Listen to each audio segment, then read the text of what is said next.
Баршаңызға сәлем. Есімім Назира, арнама қош келдіңіздер. Бүгін сіздермен осылай өте жылдам дайын болатын таңғы ас пісіретін боламыз. Ол үшін бізге осы 3-4 штук сардельки мен бір 2 дана картоп болса болғаны. Өте жылдам дайын болатын таңғы астың рецептісімен бөліскім келіп отыр сіздермен. Сосискенің қабығын ашып, осылай бөліктерге бөлемін.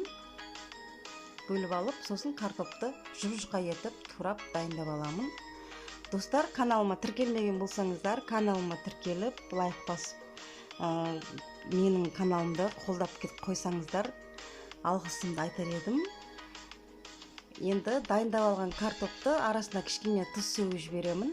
Сосын осылай сосисканы ішіне орап, осылай шашлык секілді таяққа осылай тізіп, төрт-төрттен тізіп дайындап аламын. Өте жылдам дайын болатын таңғы ас, және де өте дәмді, және дастарханға қойғанға да әдемі болып көрінеді. Осылай жасап көріңіздер міндетті түрде. Мінекей қараңыздар, қандай керемет.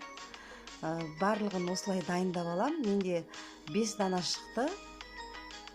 Бәрін дайындап алып, сосын табаға майды қыздырып, қысып тұрған майға қуырып аламын әдемілеп.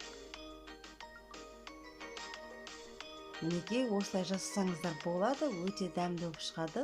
Және де бір 5-10 минутта дайын болатын тағам ғой, таңертеңгі ас қой бұл. Мінеки өте керемет болып шықты. Достар, ой пікірлеріңізді комментарий бөлімінде қалдырып қойсаңыздар болады.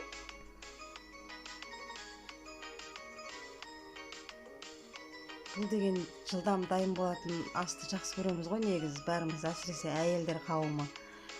Осылай күйеулеріңізге жасап берсеңіздер, өте дәмді шығады. Астарыңыз дәмді болсын. Арнамда келесі кездескенше аман сау болыңыздар. Менімен бірге менің рецептерімді осылай үйлеріңізде дайындап, және де сол рецептердің қалай шыққанын комментарий бөлімінде жазып қойсаңыздар, өте қуанып қалар едім. Неге қараңдар, қандай әдемі болып шықты. Керемет. Астарыңыз дәмді болсын, сау-саламатта болыңыздар. Арнамда келесі кездескенше аман сау болыңыздар.